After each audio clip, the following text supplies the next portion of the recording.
I work just a few blocks away from a hospital, and get there pretty quickly by bicycle. Their cafeteria is quaint with good prices. So usually once a week or so, I'll go there for lunch. The food isn't what I would call amazing. But they have nice variety from time to time. The staff even recognize me, and are always pleasant. They don't mind that I'm just there for lunch. And it's far quieter eating there than at any local restaurant. I'm on the spectrum, and don't like loud noises. So the quiet lunches in this place are a godsend for me some days. Recently my sister found out I've been eating at the hospital. And went off on me over how hospital cafeterias are only supposed to be there for people who are at the hospital because they need to be. I retorted that I was giving them business, and it's not like I was taking food out of the mouths of patients. And I only went once a week. So what was the big deal? But she still insisted I was wrong. Then she got our parents involved, and they're siding with her. They are telling me I should only be eating at the hospital if I had an actual reason to be there. I told them they were all crazy, and it was just normal food that I was paying for. But now because neither they or I are backing down, I'm torn. Ida for going to eat lunch in a hospital cafeteria once a week just because I work nearby? Edit, thank you for all the comments. I will make this a hill to sit on if I have to now. I really apologize for the length of this post. But writing down all the details took way longer than I thought. And this situation was downright crazy. I never thought my sister would do something like this. Not too long ago I, 23 meters, posted in r/Ada for advice because my parents and sister were angry at me for regularly eating in a hospital cafeteria because it's close to my work. I enjoy the peace and quiet there on the days I do show up to eat. But this situation escalated so radically, that I can't believe something so dumb actually happened. My sister did the pettiest thing she's ever done to me. And for completely undeserved reasons too. When my sister found out I was eating at the hospital cafeteria, she went off on me over how that food is just for people who are at the hospital because they need to be. We ended up in a big argument about it in which I told her it wasn't like I was taking food from the mouths of patients. Then she went to our parents to get them on her side like always. And they immediately sided with her just like I thought they would. They backed her up on how the hospital cafeteria was not a place to go eating casually. And we had a big argument. They spent days hounding me and telling me I was wrong, and demanding I stop. So I went to Reddit. And here I learned that not only was I not doing anything wrong, but it's a very common thing for people to go eat at hospital cafeterias just because they like it. I hoped the situation would just fade away, but a few days later, my sister called me asking if I had stopped eating at the hospital. I said no. And then it started all over again. My parents then called me fuming and acting like I was supposed to stop going because they said so. I reminded them that I don't live under their roof anymore. And this is exactly the kind of reason why I moved out. They take my sister's side in almost everything. They huffed and puffed about it. This time the fight didn't stay at home though. Other relatives found out because my sister tried to broaden her support. She was so dead set on enforcing her will upon me, that she went looking for help from other relatives. But our parents were the only ones on her side. And my uncle personally admonished my parents and her over the phone for it once I told him what actually happened. He told them they were only siding with my sister because she's their favorite. And they're terrible parents for ever playing favorites to begin with. Then cousin went to eat with me at that hospital cafeteria, and said he'd like to go there once this week too, as he also works nearby and bicycles everywhere. We've run into each other at lunch there once already since then. He was actually rather pleased to find out the food was made healthier than most other places. He's a bit of a picky eater. So this place is kinda like his new lunch hangout. And my sister got even angrier after finding out there were other people in the family eating at the hospital now too. Once outed, my parents backed down due to embarrassment. They apologized to me, and gave me some malarkey that they honestly thought eating at a hospital was weird, and that they felt like they just needed to defend my sister. I told them they've been placating my sister for so long, that it's all they do whenever she starts something with anyone. She's been treating me like a condescending control freak and a bully since we were teenagers, even though I'm older, and they just kept enabling that. But I won't put up with it anymore. My parents ended up conceding, and apologized. Then they made my sister apologize to me too. And I could tell she hated every second of it, because she tried to speak through her teeth at first. Later on my parents invited me to dinner as another form of apology. But it felt more like a show to look good to the rest of the family, because they told everyone about it before it even happened. The dinner was great, I can't deny. My parents had cooked a turkey. Arguable one of my favorite things to eat. I love the drumsticks slathered with gravy. Yeah, I'm kinda a pig when I eat them. But I can't help it. My sister always thought it hilarious. And was one of the few things I didn't mind her laughing about. So I thought nothing of why she was so giggly at dinner. Later after the family dinner, I noticed that my bike was missing. I'd parked it in the backyard out of sight, but it was just gone. I freaked out because it's my only mode of transportation. My parents did panic a bit with me. But my sister seemed just the opposite. She actually looked happy and was still giggling. I immediately suspected her, and she played innocent. She even gave the "I can't believe you'd think I'd do something like that" line. I already knew she's extremely petty. But this was a whole new level of it for her. So I said that I was gonna go over to the neighbor because I know they have cameras, and they'd have seen what happened. And then I'd call the cops. My sister suddenly looked panicked, and I got mad and said I knew it was her. And demanded my bike back. She started crying and saying she didn't do anything. And our parents were immediately taking her side while scolding me for daring to accuse her. So I had enough and said I was going to the neighbors to ask to check their cameras, and then I'd be calling police. My sister finally fessed up and called me to come back. The looks on our parents' faces after they just defended her were priceless. My sister said she was just so angry at me for having made her apologize for something she still believed she was right about. So she planned to have a couple of her friends to come and grab my bike during dinner. She said her friends were in a minivan with it just down the street. She then started saying that I couldn't call police on her anyway, because I'm her big brother. Our parents backed that up too. But I pulled out my phone and started marching outside again. They ran after me with my sister begging and crying for me to stop. I called her a brat. And then I told my parents I couldn't believe they were still defending her when she was acting this way. Our parents finally hit their enabling limit with her and told her to make her friends bring my bike back, immediately. She got on her phone while sniffling and called her friends up. But then she suddenly ran into her room to talk to them. I couldn't hear a thing she said through the door because it was all in whispers. And our parents looked very worried too. My sister would never have willingly admitted she had my bike stolen. She just kept sobbing that it was only a prank over and over again. And she also kept using the excuse that it's just a cheap bike anyway. I bought it used some months ago for $50. But it's in great shape. And it's my main mode of transportation. My sister kept looking at our parents to back her up. And that time they just couldn't. So she just slumped down in a chair hugging her knees and waiting with the rest of us. My sister looked increasingly freaked out the longer her friends took to bring my bike back, and was repeatedly texting them. Even though my sister said her friends were just down the street, it took them roughly an hour to bring my bike back. They finally pulled up in the minivan with my bike shoved in the back. And it was completely soaked and all muddy. Like it had just been pulled out of a wet muddy ditch. The bike is a 700C, so it's too tall for either of them to ride. So they just drove right up and stole the bike by dragging it into the van as fast as they could before taking off. I say they stole it because I was almost certain in the moment my sister had told them to dispose of my bike. Had I not pointed out the neighbors have cameras, I may not have gotten it back. When her friends did finally arrive, their legs were all muddy and wet nearly up to their knees. They both begged me not report them to police for taking the bike. I asked while recording them to tell me the truth, and pointed out the neighbors have cameras. Did my sister want them to get rid of my bike? They broke down and said yes. My sister wanted them to take the bike and dump it in a pond a few miles away. And they had to go back and get it when they realized they were caught.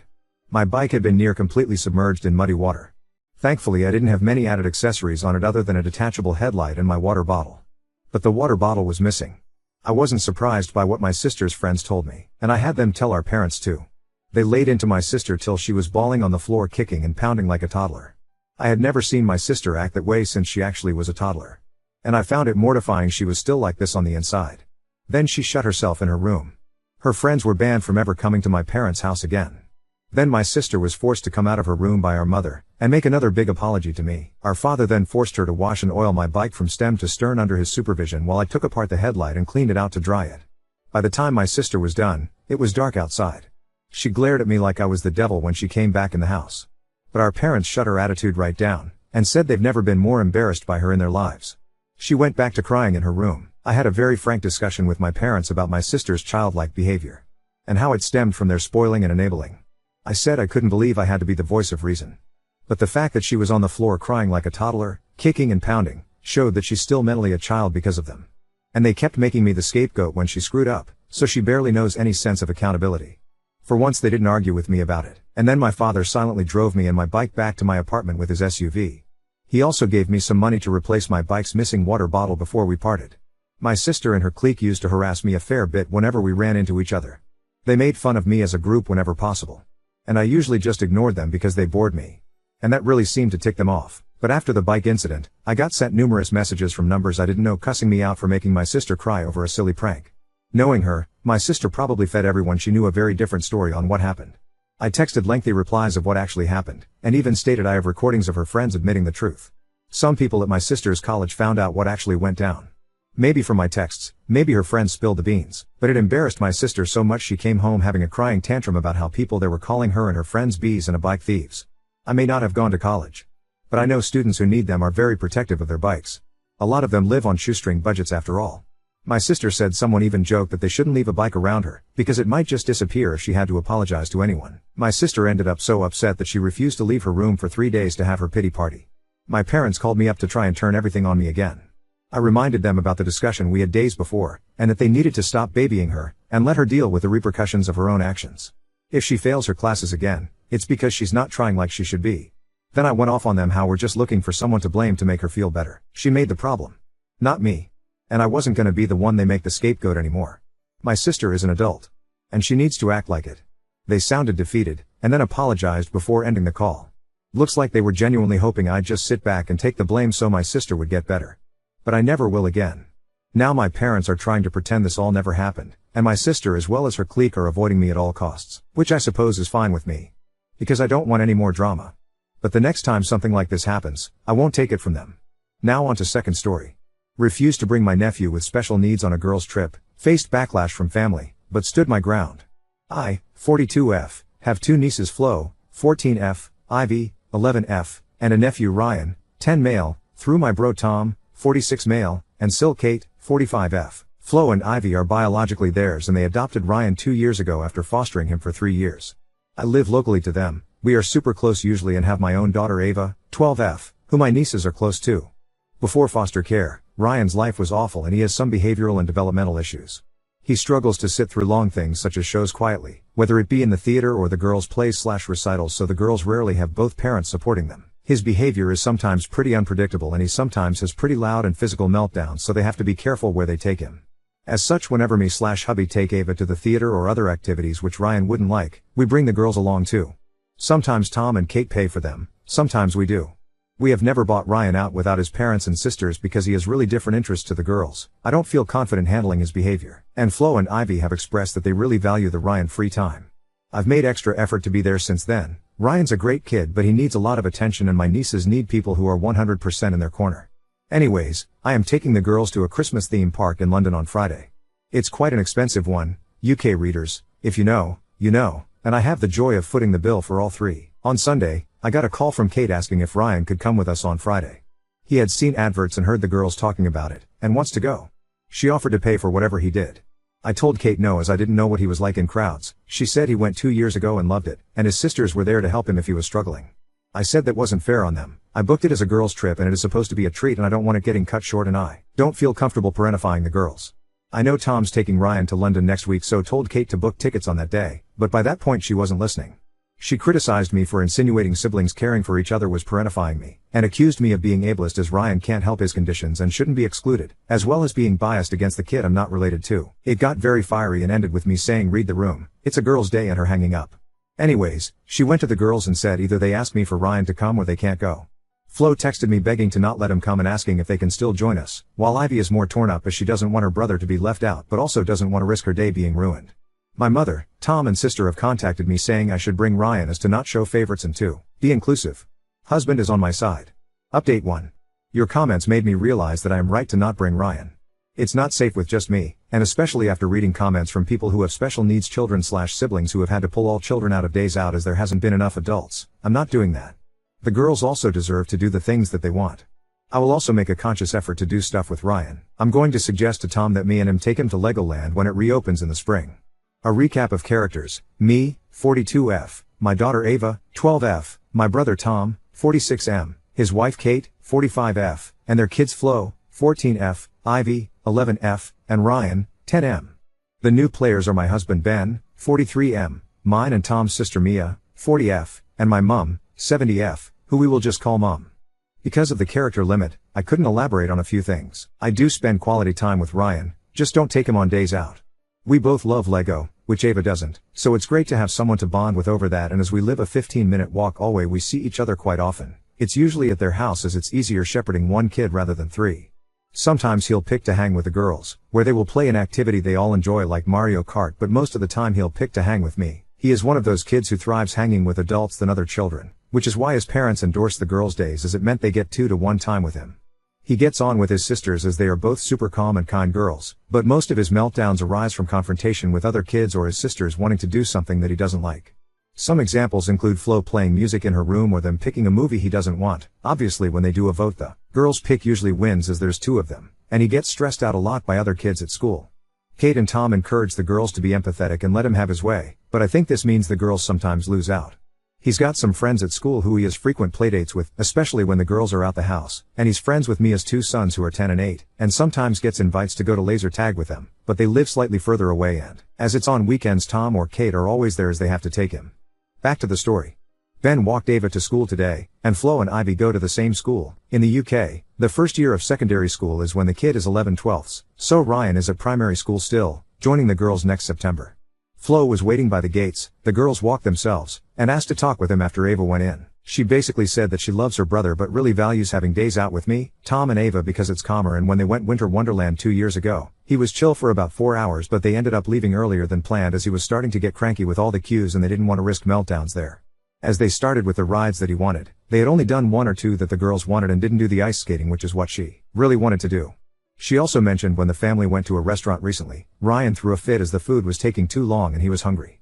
Tom took him home, and while the girls were trying to chat to Kate, she was too busy on her phone trying to message Tom to see if Ryan was okay. I also have noticed that the girls are at my house a lot lately. As they are responsible for walking themselves home, they will just go to mine to do homework as it's empty otherwise until I get home. At 5:30. Ivy and Ava are in the same class so do homework together. Flo will often chat a lot to me and Ben, often about gossip, what happened at school. I thought nothing of it, but now I wonder if she even has those chats with her parents. Where Flo and Ava are both pretty headstrong and confident, Ivy is sensitive, and I think her mom saying she's excluding her brother really gets to her. Ben relayed this to me and I contacted Tom telling him we need to meet. He works long hours but agreed to swing by mine after work to hash the issues out. While Kate is lovely, she thinks with her heart, while I think Tom is more level-headed. At the minute he's on the Bring Ryan team, but I think when I lay out why that is not possible, the lack of other adult, the girls' feelings, the length of time we are planning on staying, I am hoping he sees the light. This morning I also got texts from my mom and Mia, both on Kate's side. My mom has had a past of kind of favoring her son over her daughters, and she was saying that Tom was valiant adopting Ryan and it was my duty as the local family member to make sure that he was accepted as much as possible. To those who said, send her along, I wish lol, but also found out she and my dad booked a last-minute flight to get some winter sun for a few days. Mia was more leveled but still on their side, saying I needed to keep the peace as we don't want to scrap just before Christmas. But when I mentioned she organized things without the girls, she got quiet. I also found out she is also the designated Ryan babysitter for that day, so thinks she might be trying to pawn him off on me so she doesn't have to come over. She lives a 45 minutes drive away and her kids are driving down to hang with Ryan in his house and in the local area as Kate works in our town so is close by if there is an emergency. I was thinking about asking my sister if her and the boys wanted to come, but as her boys are younger I would be scared of the girls being overshadowed and I'm not sure we can manage 6 kids between the 2 of us at Winter Wonderland.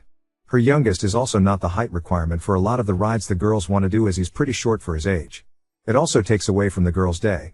They've really talked a lot about it and I don't want them feeling awkward about doing something, because Ryan doesn't want to.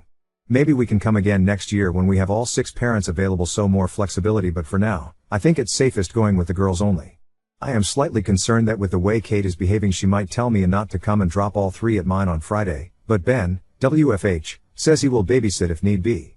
Ryan really likes him, and I think he would prefer playing on Ben's PS5 to the theme park anyways. I don't want it to come to that as it's cruel to tell the kid he can't come when he's at my door but wouldn't know what else to do.